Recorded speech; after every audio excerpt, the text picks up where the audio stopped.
want you to give a welcome to the next President of the United States, Rick Santorum. Nature abhors a vacuum. By the standards of America's drawn-out electoral calendar, 3 weeks without a primary qualifies as a very big gap. And sure enough, the last 2 weeks since Senator Rick Santorum won the triple victories in Minnesota, Missouri, and Colorado has been filled with enough electoral slips and gaps to once again alter our perception of this, what is becoming uniquely unhappy Republican primary race. First and foremost, in the 2 weeks since Senator Santorum's victories, events have only confirmed his at least temporary and somewhat surreal status as the GOP frontrunner. With just a few days to go before the critical primaries in Arizona and in Mitt Romney's home state of Michigan, we ask on Loose Talk this week, could Rick Santorum really become the GOP nominee? Would you please bow and pray with me? Lord, we thank you for your goodness and your grace. We thank you for the grace and goodness that motivates Rick Santorum to run for president and to care about this country. Well, the short answer is no.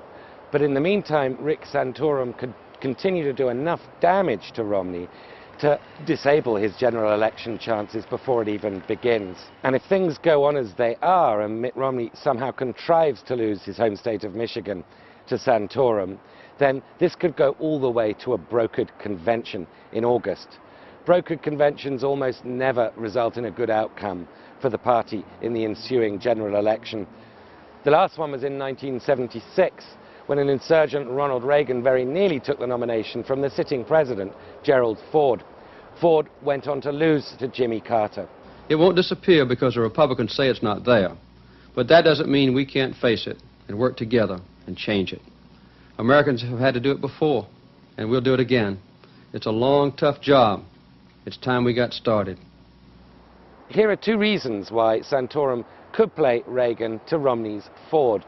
First, he's very popular among social conservatives. As Rick travels Texas and travels the country, that he'd be encouraged and he'd be empowered as he meets the people that he's seeking the presidency from. Some in the non-conservative media have liked to compare Santorum to Ned Flanders, the straight-laced, besweated Christian neighbor of The Simpsons, who occasionally offers Bart a cup of hot cocoa. This week, the anti-Santorum Drudge Report released the audio of a speech Santorum gave in Florida 4 years ago, in which he said that America was battling with Satan in a losing battle for control of America's great institutions. Now, it's hard to imagine Ned Flanders sounding quite so apocalyptic, but it is a vision that chimes with millions of evangelicals across America, many of them living in Michigan. Are we going to be a country that believes, as our founders did, that our rights don't come from the government, they come from a much higher authority? Second, let's face it, Mitt Romney is a terrible campaigner. What you say to a pollster is a bit like going on a date. You know, it's like, well, I might try this, but, you know, getting married, that's something else. So today it's the most important thing in the world to me. All right. Thank you. Get out and vote today. Yeah. Bienvenido. How are you? Nice to see you. He said after the first debate that he didn't do well because the crowd was so quiet. It threw him off. Yeah. And by the way, 2 debates, one tomorrow night, then one the next morning. Why'd even stop? Why not just go right straight through, right?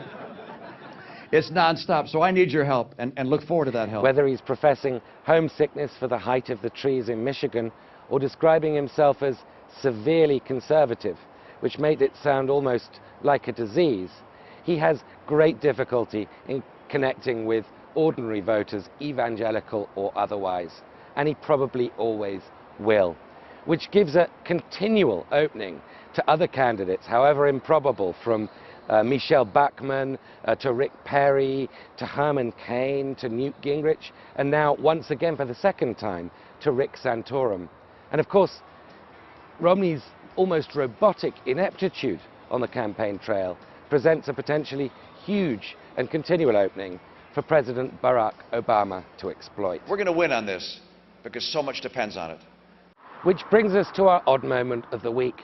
Once again, President Obama has shown a taste for crooning in public, this time at the invitation of Mick Jagger at a White House reception earlier this week.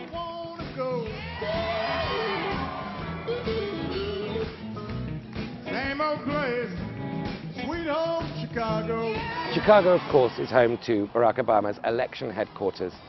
Given his rising approval ratings and the disarray at the moment in the Republican field, I wouldn't be surprised to see him tap dancing at the next invitation. We look forward to seeing you next week on Loose Talk.